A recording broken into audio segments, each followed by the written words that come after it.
umse nimeshindia kumwambia acha kuja kwa kijamain hivyo kunitoa tu hivyo. Unajua kama mzazi mtoi anashindia amekuangalia dadi unaenda wapi, inabidi nimesema umse ni mgonjwa nampeleka usi ni kama tu na kitu ndo mtoi asianze kufili kama namwacha zindio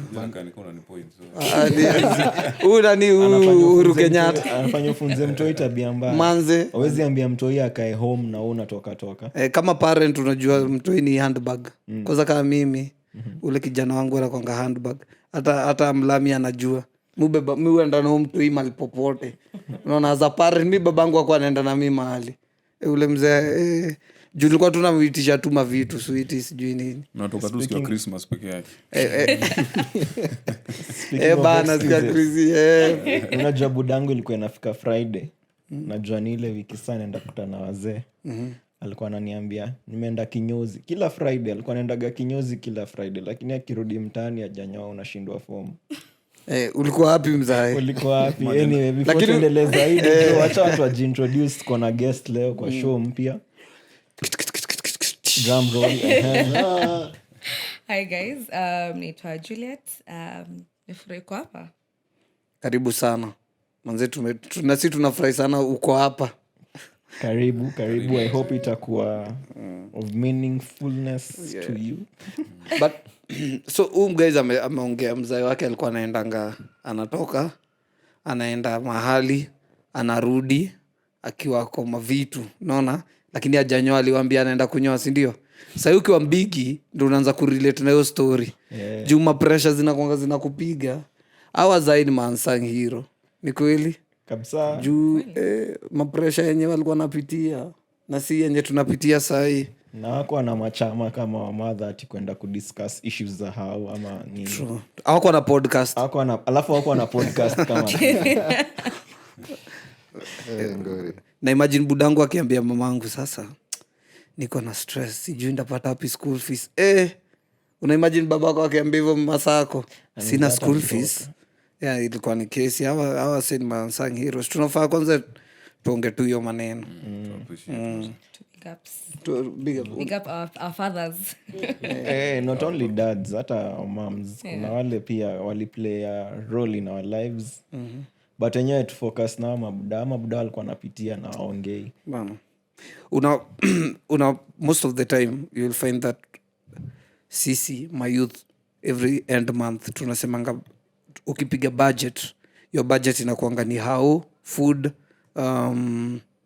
inakuwa ni how food fee wa mama haya tuitangi mama 3% 3% ni entertainment unaipeleka sasa naribu kama ni mama ni pande yako na ule ni mucheza golf in store alafu mimi naenda kustel dread mi upeleka tu kanisa iko under entertainment sawa entertainment and then chama ya mamako our mothers lazima ikuange hapo either ni chama ama kuna kakitu tunatumianga mama si ndio ni saa ngapi si utumia dad unajua mzae ni stressful sana ukiona mzee ametoka huko anatoka daily au muoni daily so unajuanga tulikuwa tunajuanga mi babangu hata simuonangi akuangi but in real sense ameenda kutafutia najua amekutafutia wewe unajuanga ni mama na provide so unajuanga mzae tu ni kukunywa ni mtu onekanagi bana we naona kama wasi wanakuwaga wameneglektiwa na jumina nafika huko najitetea mapema mtu yangu wakiona umetoka umepotea si entertainment ni podcast ama hakuna 3% ama natafuta ama kinyozi siku hizi tunapapaswa useme kinyozi siku hizi unachoma What do you think your dad may make an impact in your life? Bigi sana. Mi nimemwatch through very, very many different phases in my life. To start with, nikiwa much younger. Hakuwa, alikuwa na work UG. So, siwezi sema alikuwa absent, juu alikuwa na come sometime, na akikama na show out. Anatubolia. So, unajua ukiwa mtoi unafeel hiyo ndio. Alafu akamove from that akawork tena Kenya and later on after hapo akakuwa laid off. So hizo ni kaa phases 3 na zote kitu nilinotice na yeye ni mresilient sana na hajai ile babaika ile kutishika ati life inanipiga chenga sana ati mpaka anaitake it out on us as the kids or my late mom. Alikuwa tu ana maintain na ana play role yake, hatukuwa ikosa. That's the beauty of it. Me actually, I can say, when I was growing up, sikuwa naona hiyo impact as a kid. Nilikuwa naona like mom ndio wako, dad pia, my mom is dead. So nilikuwa naona like my mom is always there, always my dad. Alafu in one of our episodes actually, kawe ni view umekuwa ukiwatch, we were brought up in a barrack, so my dad was a soldier. Na ni wasau kuwa naka kwa nyumba sana. Yeah. Kidogo umeitwa mission, umeenda like for 6 months, that's like half a year. So naona mom is always there. But in real sense, your absence yake ilikuwa na play a huge impact. Because at the end of the day, ni kutuprovidea. Fees ni hayuko lakini inalipwa. Yeah. So like it made a huge impact in my life. Which means hata but ukiwa mjuni ulikuwa unajuanga tu mi mzae my dad fanyangi kitu ni kuenda tu. But ukisha grow up like you are an adult, but then you realize alikuwa na play hata kama yuko the absenteeism and everything, but impact alikuwa na play is just equally same to your mom. Nice. Me, I tend to think by the biggest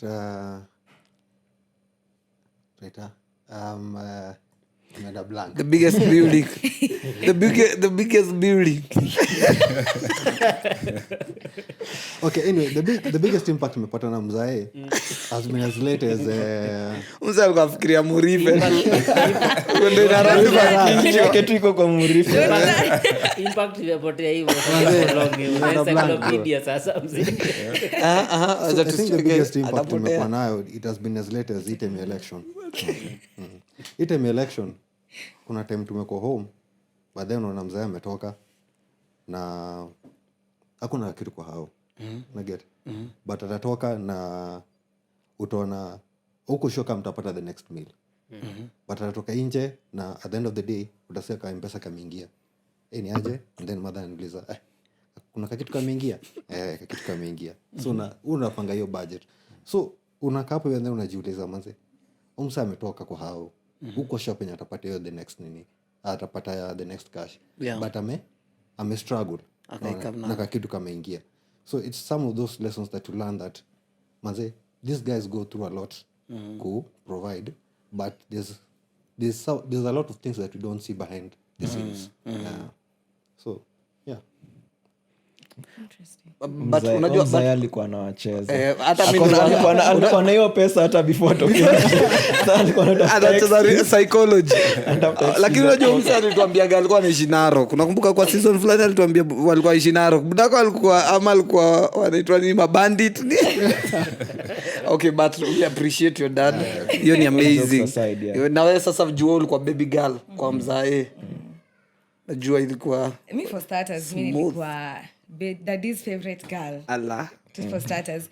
But kitu yenye now ninakuja ku appreciate ni, I mean, my dad education wise alikuwa na make sure, just as you guys said, amelipa school fees, uko na uniform, pale umeshine ukiwa shule nini.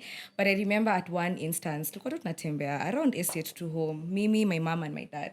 So mzaya ako mbele cause I don't know, ni machali African men. Hakuna venye tunaweza nini inachoma. Mboche na finyanga macho ataniona. So either way, babangu alikuwa mbele and then mi na mama tuko nyuma, story nini. So catcalling. Like watu wakaanza kutu catcall nini because if you see my mom anakaa a little bit young. Okay. So ile kutuchongoa nini kusumbua. So my dad alisikia. Anakajam, like he was so furious and he came back. Ikakuwa sana story. Ile kupashana nini ikafika point kidogo ikuwe vita. So I think my biggest takeaway from that is he showed us what protection looked like. Oh, nice. You know, he showed us that you guard your women in a certain type of way. Regardless, like for him ako anataka kusikia ni wewe ulianzisha kukatiana. Obviously it wasn't you. I mean it wasn't me or my mom, but he didn't want to know. His first instinct ilikuwa protect my women, protect my girls. True. And I think that's not something that is really appreciated in by our fathers, you know, like we take it for granted, like mzae lazima ni take care, but kuna wazae wenye wako huku nje they don't do that, but there are people who actually do it. That's very true. Hiyo ni awesome. Wewe budako ashai kuhug by the way. Bunikuuliza. By the way budako ashai kuhug. Budako ni father. Na wewe budako of course amekuhug. Hagiwa na mzae. Walai. Budako mwenye najua ile soja. Hiyo moja. Hiyo ilikuwa tu upigwe bari ya mgongo. Alikuwa ametoka mission lakini ilikuwa like umekaa bila kumuona like for a whole year. Mazee ilibidi. Na budako ashai kuhug. Because a very interesting story, bro. Yeah, venye alikuhug. Ulikimbia. akainua kamguju Akapop. Mnapiga tu mabanda hapo. So kuna hii time tumekuwa home. Mzee anaenda function. So tumepigisha luku. Amekaa fiti. Akitoka kijana kamshow mzee dad.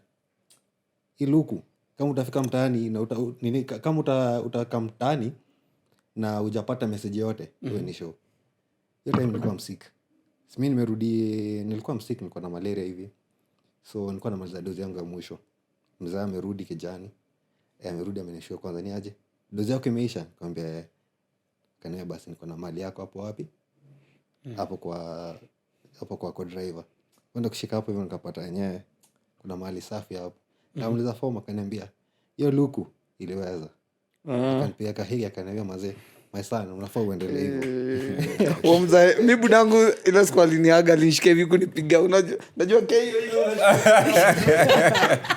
mko mnacheza reso kwa keja kuniua mimi sasa ananikiga wako najiuliza kama wewe ni wake. Mimi budangu alikuwa ananipiga na kaivi najiuliza hapana mimi niliadaptiwa lakini alikuwa ananilove juu nilikuwa too stupid.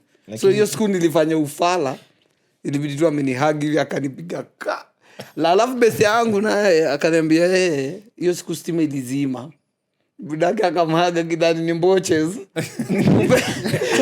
Atina hiyo ndo siku budaka ashaimhaga unaona. Akidani but acha niache ufala unaona atajua ni yeye juu ashaniambia mama. Lakini Divo subscribe. Acha tusikie mlami atatuambiaje. Until the last days vile to reconcile nini but waga sinaga mambo mob kusema kwa budangu. Nice.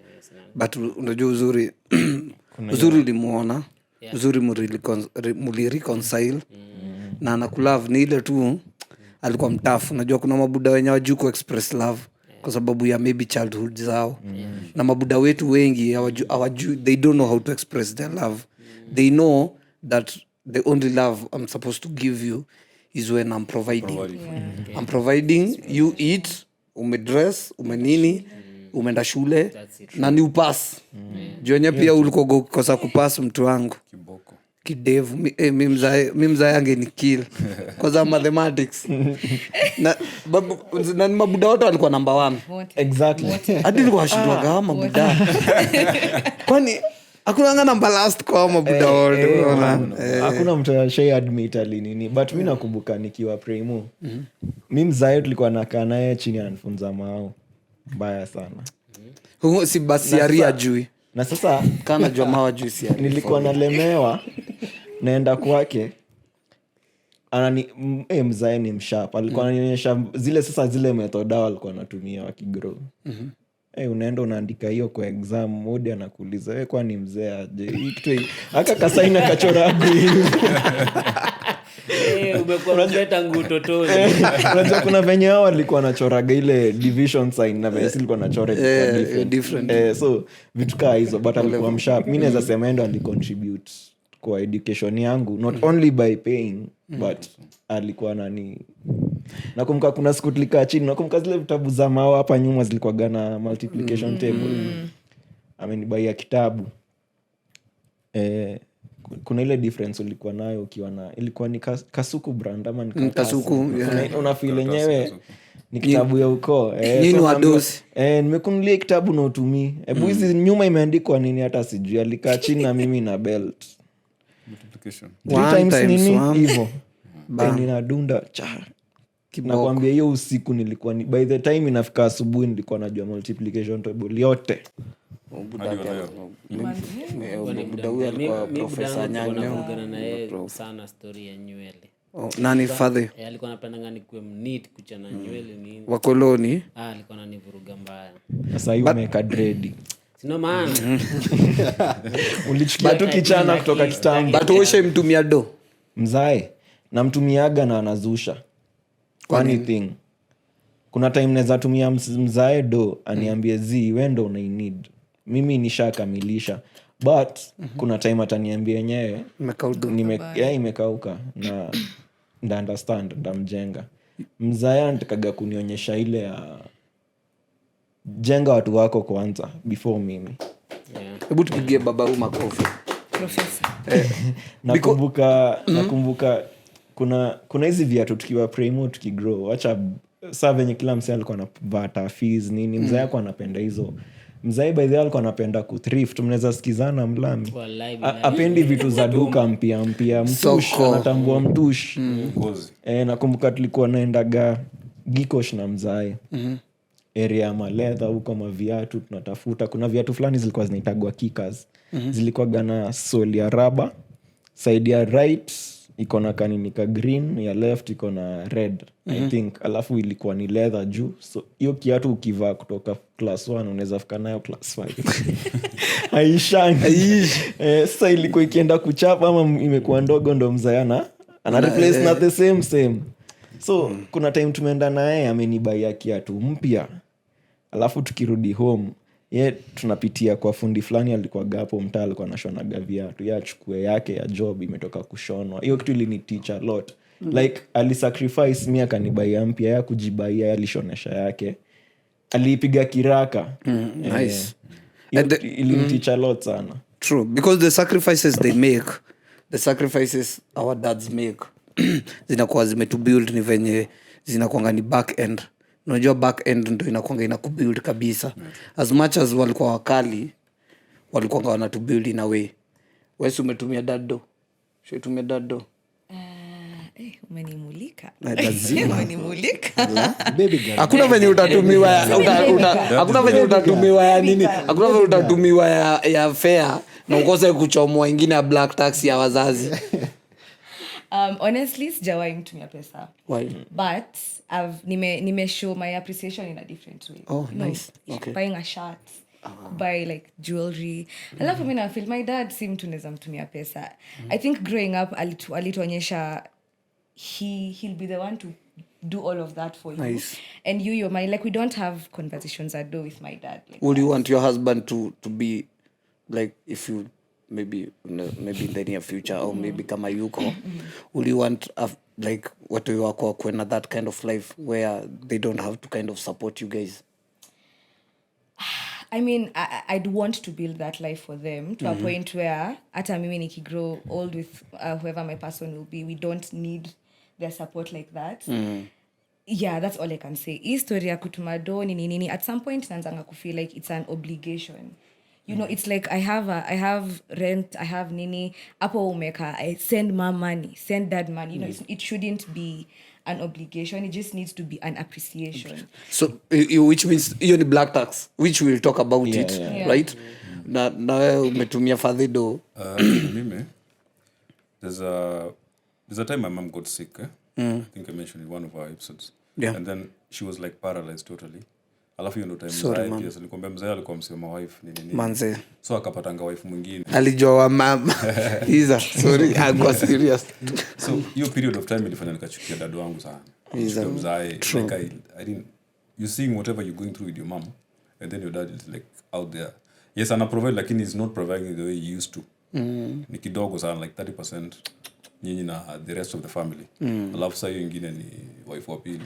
So kuna item ikafika job yake ikaisha a lot happened mama kapass nini so nikakuwa nayo guilt for the longest time by the because me like zote ama nini miss kutumia. I was like kind of revenging ku reduce my nini. So but I appreciate kuna time ilifika nikajieka in the same shoes as him. Nikasema this is me, like these are my kids. Alafu such a thing is happening to my life right now. Neza penda kenye na happen. So I just had to make peace with it, to reconcile. Alafu I was lucky enough like he was there, because unajua wasi wengi patangi time ya kureconcile na wasai wao. Alafu napata like they pass away. wewe huku hagiwa na forsaje hapa kaa chini. Cheza chini Yeah, so actually I appreciate man sana nilipata hii time ya kureconcile na mzae. And it's been like I'm so good at keeping years. It's been like 7 years strong and to become a bestie sana. That's really So nice. kumtumia do vile umuuliza mi like inakuwa ni priority. Mimi yenyewe nikipata salo lazima tu kati yake umtumie. Ai manze hapo ni sawa. Tunaku appreciate man. Sana. Juu hiyo ni ile design mam ni msik mzee amekuwa mess and then unakamna msamea. Juu kuna wasi hawana hiyo roho. Kuna watu wanachukia buda zao for bare minimum. Like buda wako amefanya tu kitu ya ufala hivi, amekuchuja kijani umeenda. Sasa unakuanga tu na support mom. At least kwenye ana dead you are not even there. You don't even feel emotions. But in real sense kama uli hiyo ni poa. Waga ni fiti sana, especially ukipata chance ya kureconcile na msee. Kwa sababu sasa hiyo mzigo itakuondokea. Like if anything happens At least we are at peace, unaona. But I think for me, I feel it's okay. Devil's advocate for a minute. I feel like it's okay for somebody to acquire like me sijiski to reconcile. Like I just don't feel to reconcile with my father for one reason or the other. I think Mimi growing up, how I've grown up, nimeona my fair share of bad and my fair share of good. Let's say I have a decent relationship with my father. It's not like we're close like that. And napenye nimefika, you know, after a little bit of time, when the traumas may build and all of that, it gets to a point where you've made peace with the fact that me and my dad are tuko fiti like that. Okay. But it's not like I hate him. You know, I don't resent him. I've just made peace na yeye kutokuwa to the person who I expected him to be when I was growing up, and it's very much okay. So it's okay to reconcile with it's okay to go have the conversation kama itakuwa drinks nini, but it's also okay kukua na ile you know what, you did this, haja acknowledge, it's fine. Nimekusamehea, but the relationship past hapa can't be. Oh, nice. Yeah, it's just we're on formal basis. Ile uko fiti, and that's just it. And I feel like it's okay for the people who do it anyway, because I do know a few people when for them. But you know sorry. Yeah. And nilikuwa na mazio, for some people that's just enough. Yeah, for some people that's just enough, because it's bora you're at peace and mtu mwenye umekasirikia ama mtu mwenye ulikuwa na issues with okay, in this case your father, anajua stance yake ni hii. Anajua in case it's not like ananichukia na ninamchukia, but in case of anything atakuja, you'll appreciate, and vice versa, but haitapita towards a certain level of the friendship, you know. But you know, umeleta topic ingine very sensitive. We won't talk much about it, but I would want to mention it. So most of we men, we understand that any lady mwenye ako na mashida na babake, like unapata maybe walikosana, maybe wanachukiana, maybe wana nini, you know, wana bringing a very bad vibe kwa relationship. Unapatanga huyu dem 24/7 anadharau men. So venye alichukia budake anajua anafaa chuki, like analeta hiyo chuki kwa the spouse, the relationship. Number 2, anakuanga very bitter na kwanza ana feeling kama you're trying to control me, you are a man, you're trying to control me. My dad couldn't control me, who are you? So unapatanga fight na the dad fight na the dad through. So unapataga most of men siku hizi unapata chali when anakatia dem and then anze kufeel ni kama kuna vibe mbaya between the dad and you and the dad and your dad, anaanza kupush back kwa your relationship because anaanza kuona this is unresolved issue na haitaisolviwa hadi asolve na budake. So do you think it's very important for you to kind of just clear with your dad, make sure that you're in peace with your dad, kila kitu iko shwari, ndo hata ukiendea bwanako uendei bwanako kaa babako. Yeah, I agree with that, and I feel like what watu wanafaa kumbuke ni you need to heal before doing anything. Even like that's wanapatanga pia unakosana na your guy friends for the same reason when you may mention, oh, you know, my dad alikuwa ananituma na mimi sasa kutuma, things like that. Yeah. But in real sense you're the one who's fighting that. So that's why nimesema your way of making peace inaweza kuwa mimi nimekuja nimekuambia by the way nimekusamehea and all of that, but you know, like we're just easy too cool like that. Cool. Si ati nakuchukia or anything, but imefika ile point yenye past hapa also you're too grown for some other things, but it's important for you to heal. However healing looks to you, ndio venye unafaa uifanye, and I do agree. Now people wenye hawaja heal unapata they do those type of things. True. Oh, my dad, oh, you know, you'll always hear that statement, unaja babangu, oh, unajaribu kufanya kama babangu, you'll always hear those statements, and that's how you know mtu haja heal. Yeah, na si hata dads peke yake, hata moms. Hata mse anafaa kuwa mature enough kuseparate the two. Exactly. That's hard, hiyo ndo kitu tunafaa kuongelea pia. Okay. Wase watakagi kuwa accountable for their actions, which is really bad. Na watakagi kuwa accountable for how they feel and what they do and how it affects those around them. Ukaweza separate the two, mi hata ingia nawe kwa relationship ni expect uni treat venye my mama alini treat, sababu that's a different relationship. Mother son is different from me and my girl. So kuna hiyo separation, kama umsewezi separate hiyo pia kuna katashwishi mahali. True, very true. I have something to say about expressing love to our parents. Kuna notion moja tumekuwa tukidiscuss hapa hivi, na one imekuwa ni one sided, that budako amekuhug, unaona, but wewe umehug budako. In short najaribu kusema that have you expressed your love? Yeah? Have you expressed your love? Because personally, and I think I can relate with you Manase and Chalo, is that mimi mwenyewe sikuwa na good relationship na budangu. I think as early as from class 4. Most of the time nilikuwa boarding school, nikirudi hivi mtaani sipatane na mzae pia ameenda kusaka Narok. You can enjoy. So mzae alikuwa aingia kichakani. Anyway, going forward, over time had to build your relationship. So as I'm speaking right now, penye nimefika age yangu, nimerealize that kuna venye wazae wetu walilelewa kitambo, na their kind of love. Unaona, maybe it was tough love. Yeah, now, true. That is the same thing anakurushia. But then right now you want a different kind of relationship with your dad. So after thinking about that thing, even kajiambia, then I'll have to bridge that gap. Easy bridge. Be the bigger person. Be the bigger person. That's what he's always known. Unakumbuka ile time tukisema for them providing, kutuambia we pass kuwa chop nini hiyo ndo yeye ana feel inafaa kukua. So na sisi tuna reciprocate hiyo love atibai pia si kumchotea. That's not it. Tumuonyeshe na ile njia yetu.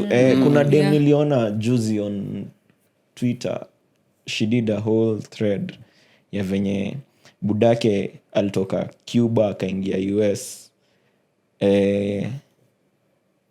kwa taftia, kwa providea and all that. Budake hakuwa isoma, hata ajui kuspell, hata ajui kuandika jina yake, hata ajui kusoma yani. But since yeye dem amegrow, amekuja akakuwa mode, sahi anafunza budake. Na imefanya bond yao ikagrow, akajua buda more than she thought, na akajua a different side of strengthen relationship in short.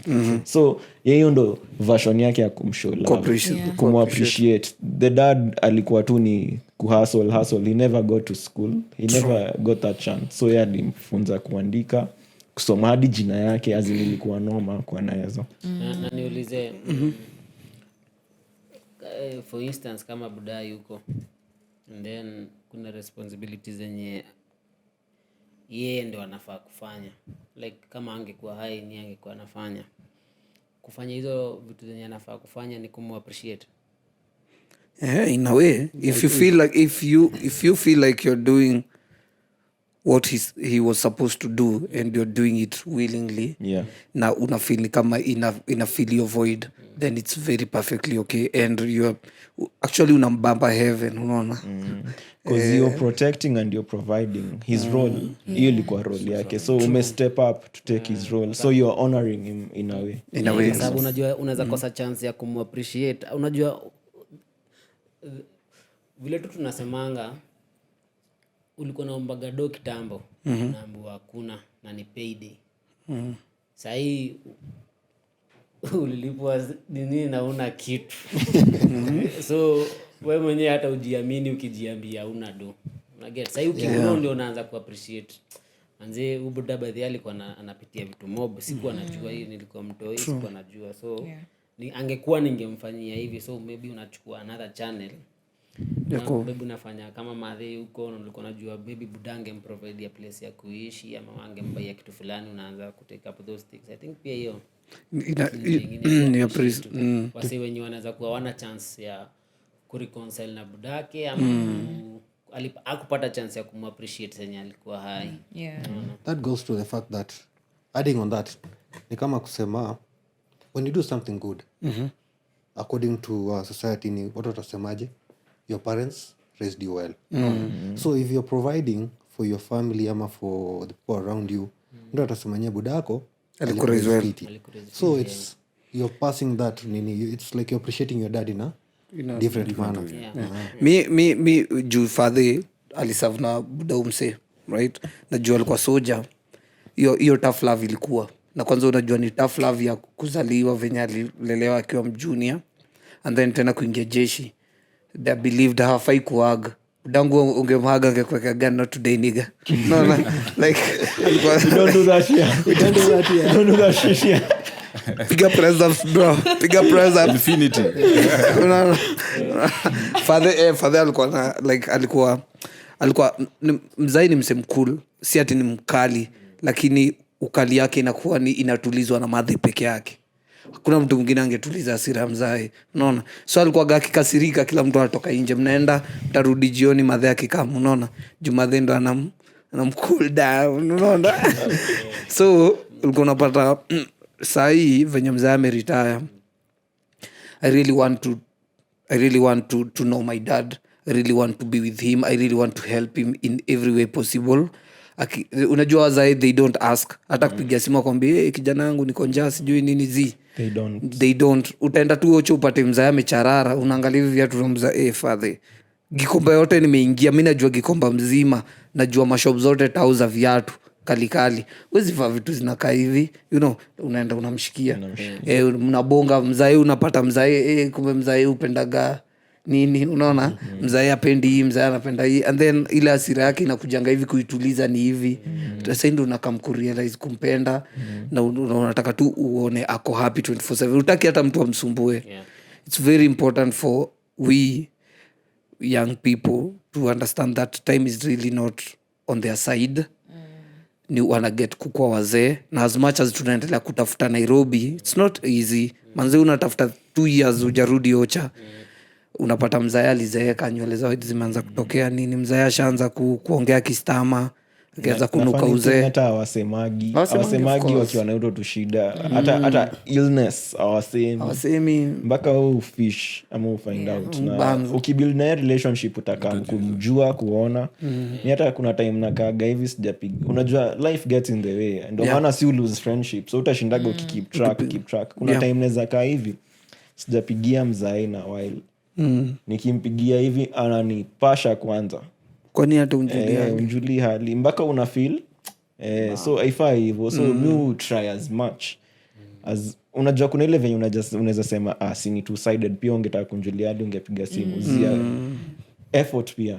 True. Pia maybe ana mambo yake, anaona staki kusumbua life yako.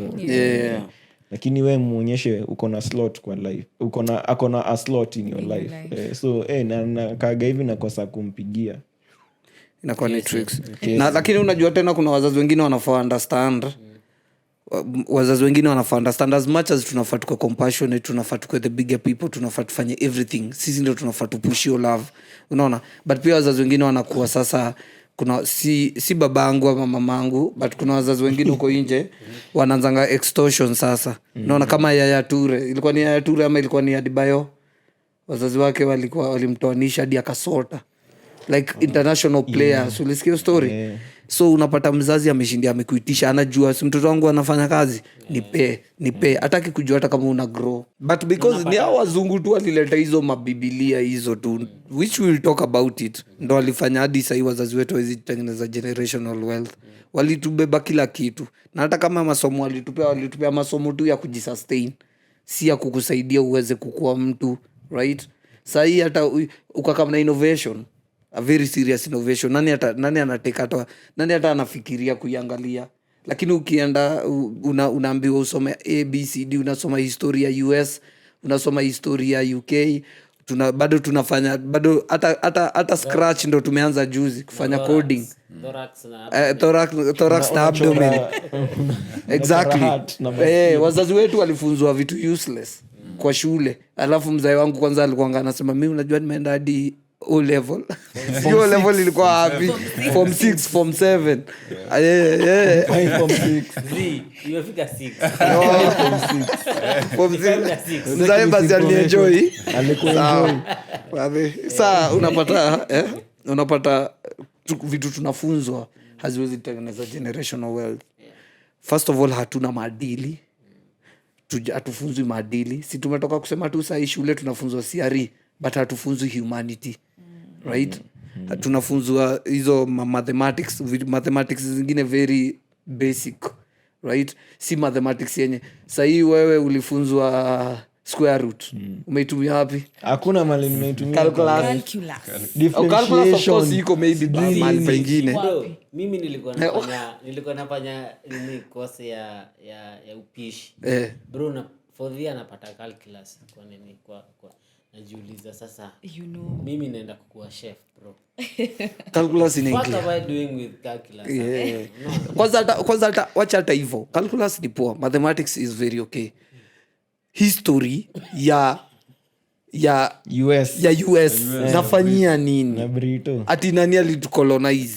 Na alafu whitewash exactly. Hakuna venye tunaweza generation wealth. Hakuna juu ile suppression, na by the tutaongelea hiyo story in the next coming session. The white man. Hakuna venye sasa tumegrow white man. We have grown. I'm telling you, if you think that we are not growing, we are growing.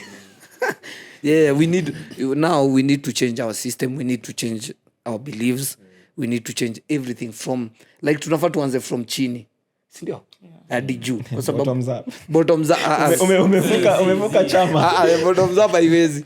Mimi ni mtu baba, useme hivyo sasa. Niko tayari achana na baba, achana na Raila, mimi niko tayari kukufa sasa. Raila ni mpua, Ruto ni mpua, so lazima nisafishe, na Rigathi ni mpua. Kwanza Rigiji ni mpua. Si ama unafikiria kwa nini mzazi wako hajatengenezesha hizo fourth generation wealth? Bible imesema honestly kenye tumesema hawakuwa na information. Alikuwa anajua the only thing anafanya ni make sure wewe umesoma. Kama wewe umesoma wewe utatengeneza. Umpe kidogo. Lakini pia hawaelewi pia sisi. To be honest, ile education pia sisi tumepata, tujafundishwa hizo vitu. Sasa hizi ndio tunaanza kujifunza. Kuna beshte yako fulani anakuambia mimi rasi kwenda shule. Kwanza watu wenye wako kwenda shule, they always have the best businesses. Unasikia mimi nilianzisha biashara yangu, watu wako kuanzisha biashara na one chicken. Tunawajua hiyo. Ruto ni president. Kata hiyo part. Kate. Ana tena. Wanasema watu wa chicken moja ndio ulikuwa unaendelea. But no feel that's hiyo ndio kitu moja ilichangia. As much as kuna wale wenye they did build generational wealth, unajua hatuwezi kaa tuseme ati wote hawakufunzwa nini but pia hatuwezi kaa tuseme tunawablame because hawakukaa na wenye walifunzwa ama kitu kama hiyo. But I think that's the main thing for them. Walikuwa na focus on lazima ni make sure niko na enough money for mtoto wangu aende form 1, alafu unapata sisi ni wale watu tuligrow, huyu anaingia form 1, huyu anaingia class 8, huyu anaingia sasa baby, you know, like so uko na levels of watoto wako wote wako na different levels, so you need to pay fees, you need to buy books. Lazima mtoto wako mmoja amekwambia mimi nataka ta fees, mwingine corruption imefinya mshahara wake manze. So for him ama alikuwa nakaa kijua lazima wapate, as long as wanapata. So I think that's why possibly hawakuweza sindio Abedi unakonka mi kwanza na beef ni nini bana. Your word of the day umemaliza kizungu. Tumedigress away na those were Father's Day bana. Tuanze kuingia kwa generational wealth. Poleni sana. Really back to expressing love. But unacheki why we are saying this. Some people think that they are not loved because wazazi hawakuwapea nini, hawakuwapea enough ya kukua. Naona tunaongelea generational wealth because hiyo generational wealth saa zingine ni cause of your bitterness. Naanda uko hapa na ni mtoto wa Uhuru ako mali yako, mtoto nani yako, tuseme Ruto alianza huku chini hivyo, right? So hata wewe budako huwezi sema ati babu yako alikuwa anatwaka, hakuwa anatafuta shaki ana grab watu wakiiba mashamba zizi haikuwa hivyo. Babu yako alitry. Wazazi wetu walitry, they have tried. We need to appreciate that. Kuna wengine hawakutry, walikuwa tu wanaza ovyo, si wote walikuwa tu best, but still you need to appreciate them. Black tax ndio pia ni story tuko tunasema hiyo black tax, kwani wanatuitisha hiyo 24/7. Is it mandatory for me to give my parents something, or maybe out of goodwill? Daddy, hata umwambii, unamtumia tu. Kijana wangu nimeona hapo umenitumia, unamwambia dad, hiyo kunywa soda, si ati lazima every end month ujieke budget. Na usipotuma mzazi anangoa mbaya. Kwa hivyo unaniacha tu nikufe. Unajua pia kuna vile utamzoesha, sasa atajua gani aje lazima ikam. So ni poa tukijaribu these other things tumeongelea. Make frequent calls. Like get to know the kind of person he is. Unaweza grow your whole life and you don't know your father. Unajua kwa tu jina yake. True. It's important for these other things. Yeah. And these guys have stories for days. Man. I mean na time igile time budangu. Okay, before ahame from where we grew up. Kuna kajoint walikuwa napenda sana hiyo area Pango. Nilikuwa napenda kumtime. Hiyo time ako hiyo place ashapiga bia 2. Naenda namtafuta. Tunakelea kanyama hapo. Tunapiga pole pole. Me of course na kunywa stoni. Na kunywa bia zake. Alikuwa na open up. Ananipea stories for days. As in experiences alipitia in life. Job. Vitukaa hizo ndo akwe mali yuko. Mpaka na saa zingine nakaaga hivi naanza kuona vitu nafanya. Nasikia ati kidogo inanilemea. Nakumbuka nasema yenyewe umse aliniteach resilience. Mbona nisipush. True. So hizo convos husaidia as much as ata impact hiyo knowledge ya as in hiyo soma. We need to talk to them more. Hizo vitu zinasaidia sana. The more tumeongea naye, the more nimekuwa nikiopen up akili yangu to life. Budako alikuwa mjanja. Buda zetu pia alikuwa janja, budako koza kikata. Story mbaya. Alafu sasa akikata ile sasa kukata ile kabisa asiwatchi wewe msiwa. Anaanza kudance. Mwili waga inastaga kutoka hapa mpaka juu. Sana alafu kizungu yake ndo sasa inatoka. Anaingia kwa keja anatupata hapo, anaenda anaweka food. You guys are okay? Hapa ameroot chini, hapa songi lakini huku juu iko tu kigeko. Mpaka uione tu ndo, lakini alikuwa ananibamba sana mse. Nice. Ananibamba sana yuko bado. Nice. Correction. At some point mimi naweza sema I've had one of the most interesting times na mzae. Kwa time mzae ameingia tu mtaani. Napiga zake za kawaida, amepeke jani. So hiyo time niliamua tu kumengage. Nikaanza kumuuliza stories za kitambo. Namuuliza yeye ni aje? Ulipatanaje na mama? Unaget? Sasa anaanza kuexplainia history yake. Venye alipiga hustle, venye aliona mamako, venye alimcheki, venye akamdai, akasema. So and then kwa hiyo conversation mother pia kwa hapo. Ushaona sawa na flat and then wanarekindle hizo memories. Memories, yeah.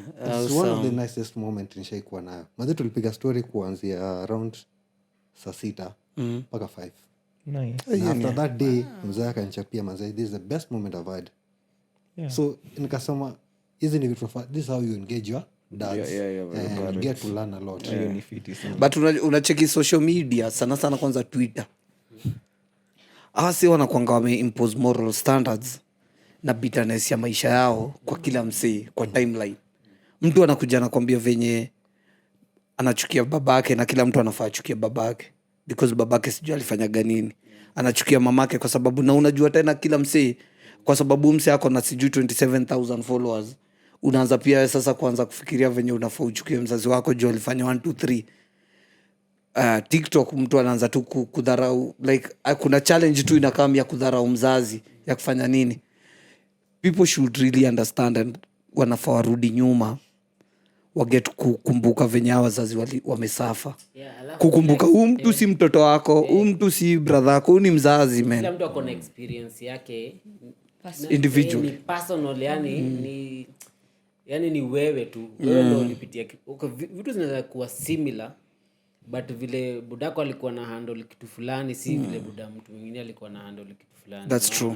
Yeah. Na mi hata I think Drew anaweza kuambia mimi sijawahi taka kuonyesha mseni kama mabudani wabaya. Like the fact that mimi siko na relationship poa, muwe ni relationship yake na budake kwa sababu he can pick the good things from his dad. Na pia zile vitu aliona budake akifanya right now he will not do them. Unaona? Get like ufai kuchochwa na msee kufanya kitu kwanza ukiwa mtu mzima, na ni kitu wewe unaweza jisaidia. Kila mtu ako na experience yake tofauti. That's true. Unaona? Yeah. Kuna mtu apandangi matatu kwa sababu makonda uongea mbaya. Una get? Sasa akisema hivyo wewe ujeongeleshwa mbaya. Huwezi kaza kupanda matatu. Una get? Sasa utatembeanga mpaka tawati juu best yako aliongeleshwa. How do hivyo? Unaona? Hiyo yani ni common sense. Yeah, ni common sense. Yeah, thank you. Common sense. Common sense is not common to everyone. Yes, and Hiyo kwanza ni wanaija. Common sense is not common. No common It's for not everyone. No common. common. But I feel like hiyo kitu ya watu kuemulate watu wanaona on social media, people need to be aware of self. Like unafoka ukijua this and this happened to me. Yeah. And just because it happened to me, alafu sawa unaweza pata people in the same construct, it to happen here, we are sharing the same story. Yeah. So mtaka in that bubble for so long, lakini wona feel it's time for me to move out of it. Yeah. Lakini haujitoi because si niko na squad, my gang inasema tusitoke. Tukae hapo. Yeah, and in real sense for you penye umefika, maybe like mzae wako ni mgonjwa, and for you na feel if I don't do this now, then nimeharibu, like at a pass without me having made peace with it. Lakini because social media, because my bunch of friends, because awa wanasema you want to do it, so unafaa move away from what you see on social media, because at the end of the day mimi naweza kukuonyesha I'm happy ni nini, but inside I'm hurting. I'm inside, I'm just a bitter person. Na watu wanafaa wajue what you feed your mind automatically starts growing in itself and growing in you. So now you start exhuming the same negative energy yenye mtu amekuwa akikuonyesha, which is very toxic. So on social media unafaa ukijue, okay, this is social media, but then me as Juliet niko hivi na hivi na hivi. If this doesn't make sense to me, and maybe ni mtu umekuwa ukizoea, like ni mtu mwenye akiongeanga it makes sense. It's like hey that's it,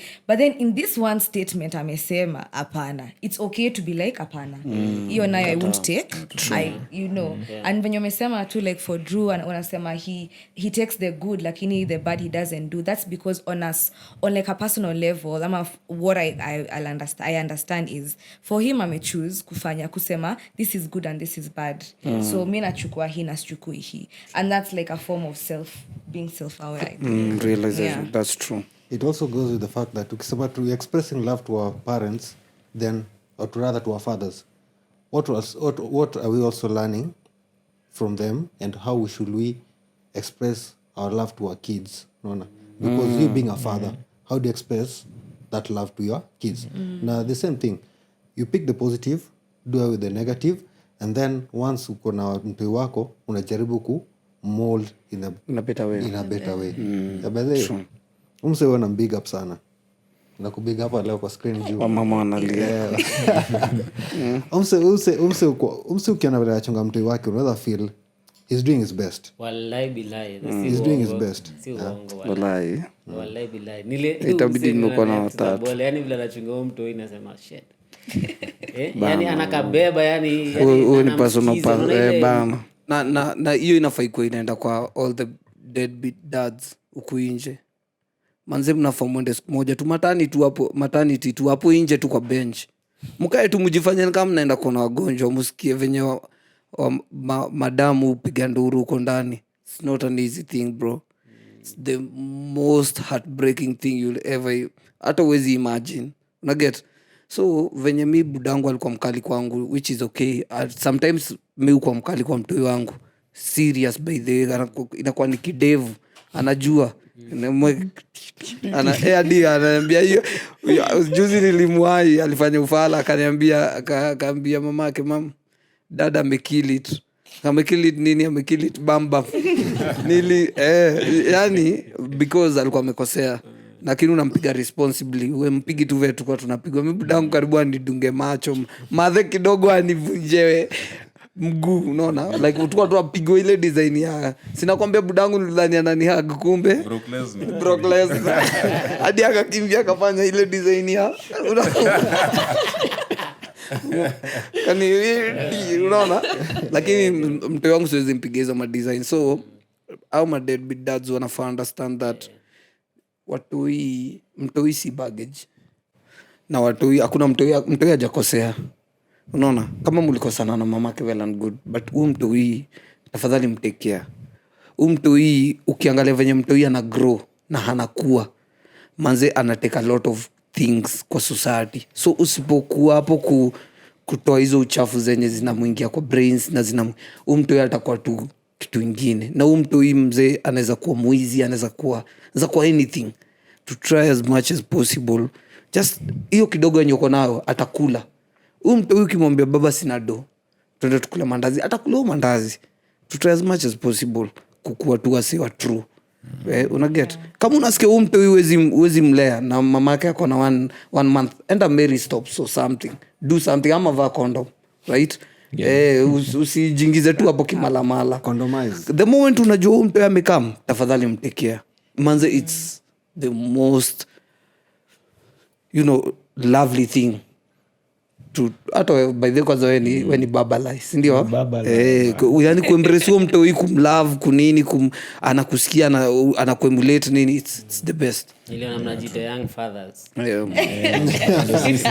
Mi kitu naweza sema ni kama parting shot yangu, there is so much we go through in life.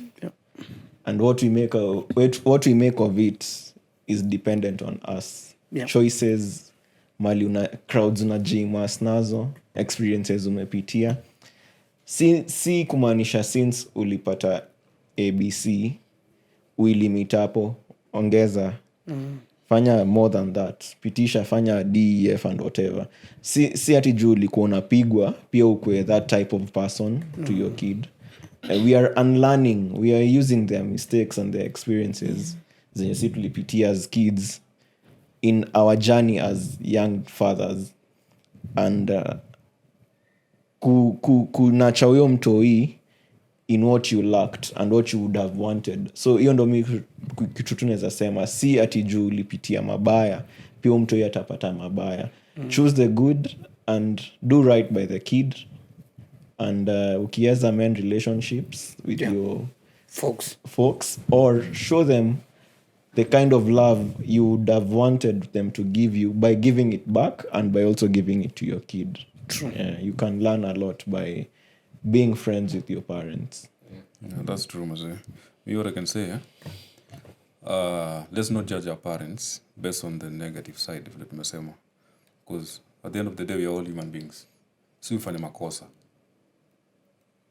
And so let's not judge our parents based on that. Sana mabuda. Mi mwenyewe, like nimesema, it's been 7 years since I knew him, not tumekuwa mabeste.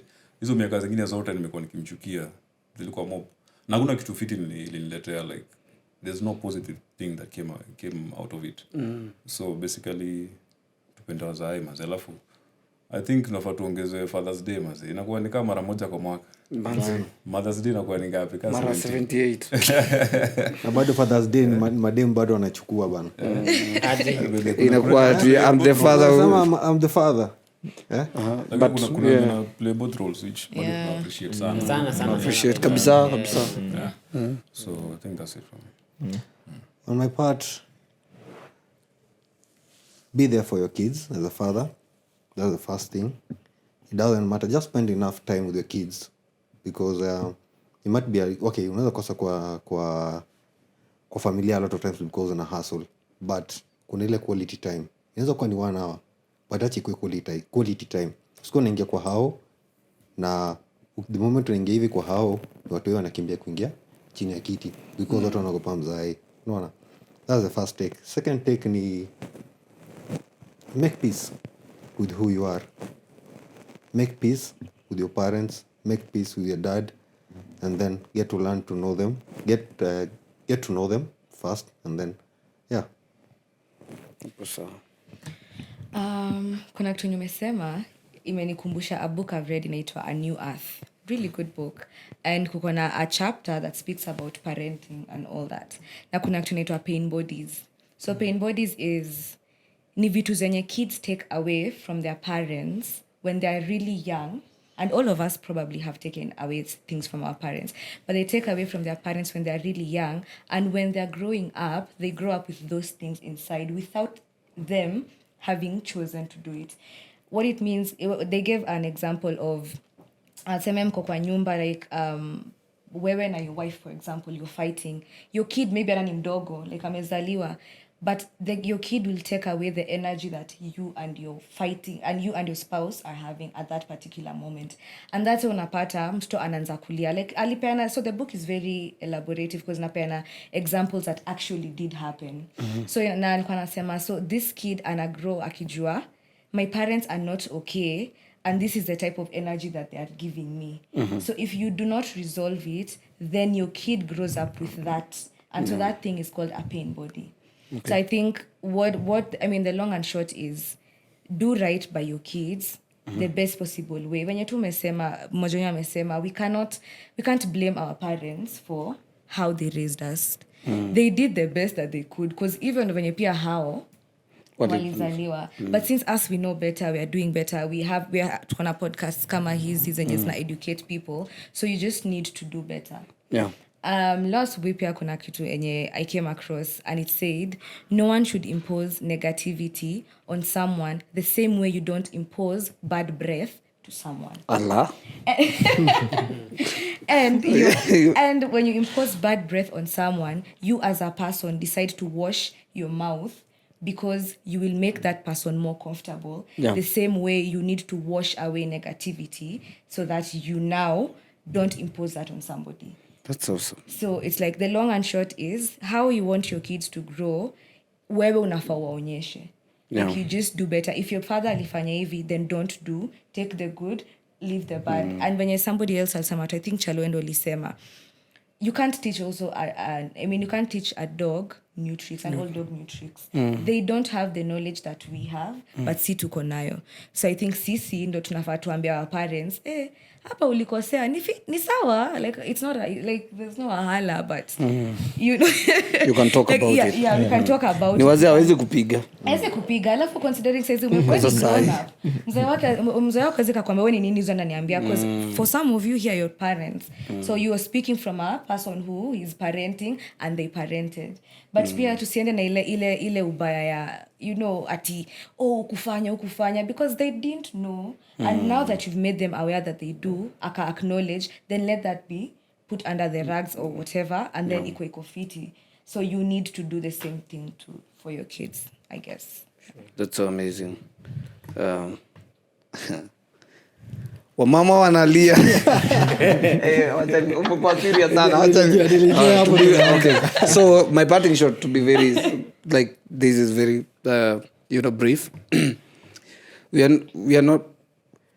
not on this earth kugovern kugovern watoi wetu ama bibi zetu ama our spouses, right, or our kids, kushindia tu tumwa govern, tumwa protect, tumewapea. No, that's not our purpose in this life. The purpose in this life ni kukumake wewe uko independent.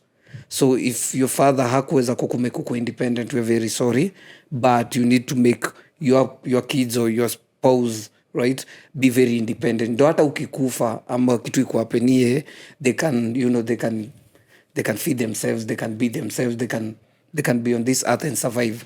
So tufanye hivyo tu, sawa. Kabisa. Kweli na vile Juliet amesema walitu raise the best way they knew.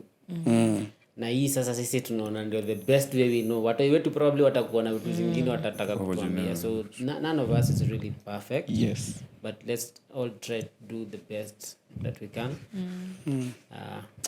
Hapo saa Steve hapa. The guest. Abedi Charles hapa.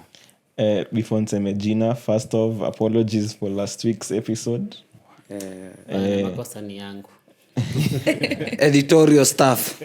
Anyway, but we had to do what we had to do at that time. Na bora content ilitoka na mlisikia. Yeah, some difficulties came through, but tulijaribu sana. Poleni ka tuliwaangusha, but from now on the best is coming.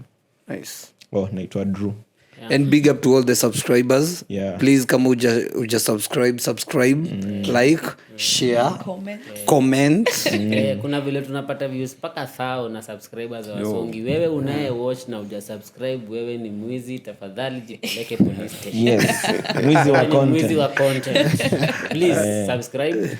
Naitwa Mlami. Peace out. Wazi man. Wamama wanalia. An episode. High five.